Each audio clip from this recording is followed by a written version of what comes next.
itu salah satu sifatnya adalah sarahah. Sarahah itu apa? Terus terang. Gak disembunyikan. Rasulullah itu apapun wahyu yang diterima, disampaikan. Bahkan ketika wahyu itu berkaitan dengan kehormatan beliau. Dan wahyu itu berkaitan dengan pribadi beliau. Menyindir beliau. Kapan itu? Saat beliau mengharamkan yang dihalalkan oleh Allah. Disampaikan enggak oleh Rasulullah? Disampaikan.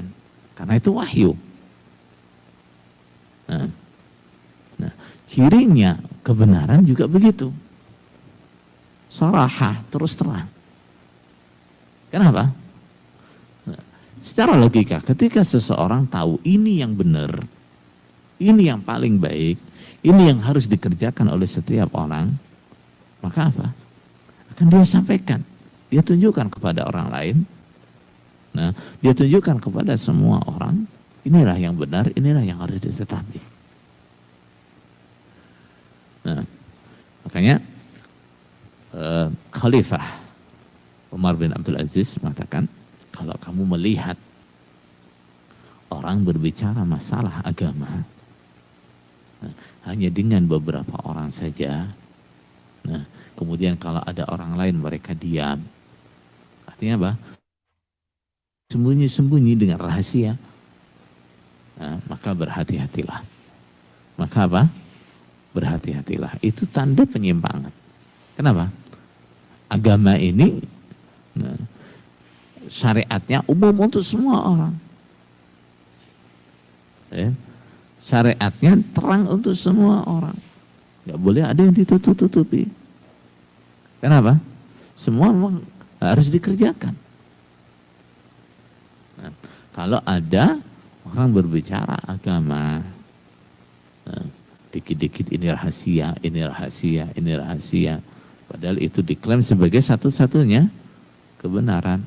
Nah, itu adalah tanda bahwa yang dia ajarkan itu tidak benar. Nah, seperti kalau misalnya kita itu dapat apa? SMS, nah, Anda terpilih sebagai pemenang apa? Undian apa? Nah, BRI misalnya. Nah, Anda berhak mendapatkan 200 juta. Ada.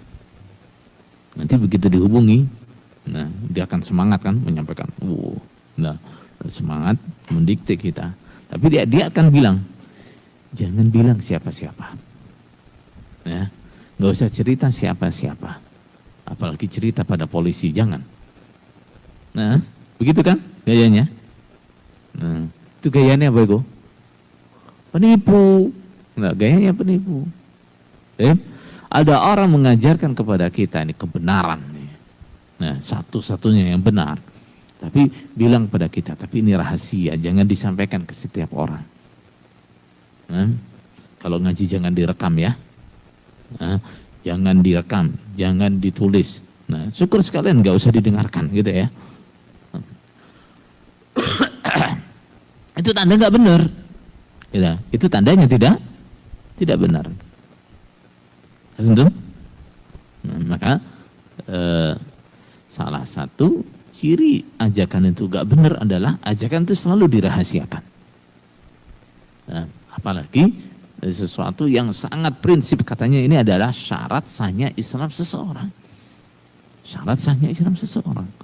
Ketika ini syarat sahnya Islam seseorang, nah, Anda sebagai Muslim, al-Muslim la yu'minu ahadukum hatta yuhibba li akhihi ma yuhibbu li nafsi. Seseorang tidak dikatakan beriman sehingga dia senang apabila saudaranya juga mendapatkan sesuatu yang dia senang apabila dia mendapatkannya. Dia mendapatkan sesuatu yang manfaat, dia mendapatkan sesuatu yang benar, dia senang semua orang mendapatkannya. Nah, sekarang dia Islamnya bisa sah karena sudah biat kepada seorang imam. Umumkan dan imamnya supaya orang Islam semua tahu. Nah, terutama orang-orang di Indonesia ini supaya tahu bahwa kalau tidak beat kepada imam yang ini, nah, nggak beat kepada imam saya ini, Islam kalian nggak sah, begitu. Umumkan bahwa di Indonesia itu sudah ada imam, Nah, sudah ada imam, pusatnya di Kediri misalnya. Nah, umumkan imamnya fulan. Nah, semua muslim di Indonesia harus biat kepada dia, kalau enggak Islamnya enggak sah. Nah, begitu. Itu, bila perlu, nah, kumpulkan, undang ulama-ulama, diskusikan dengan ulama-ulama yang tidak terima di debat. Tentu, nah, kalau itu diyakini memang benar. Tapi kalau ada barang benar dengan berbagai macam dalih, nah terus ditutup-tutupi, nah, terus ditutup-tutupi. Ini menunjukkan apa? Ini nggak benar, ini nggak benar. Tentu. Nah, apapun dalihnya, mengatakan imam itu seperti kemaluan laki-laki katanya. Nah, seperti kemaluannya laki-laki, walaupun semua orang tahu, tetap nggak boleh dibuka. Nah, itu hanya dalih. Nah, hanya dalih. Nah, dalih kenapa? Dia nggak merasa percaya diri untuk menunjukkan imamnya. Dia nggak percaya diri. Dia tahu kalau imamnya ditampakkan, nah, akan diingkari oleh orang banyak. Akan diingkari oleh orang banyak, bahkan mungkin eksistensinya terancam. Nah, kalau dia terbukti mendirikan keimaman di dalam negara, nah ini bisa jadi ini dibubarkan ini nanti oleh negara. Paham? Nah, kalau dia terbukti memiliki imam sendiri dan meninggalkan semua orang Islam, nah pasti akan dikecam oleh para ulama. Betul? Nah, makanya terus disembunyikan.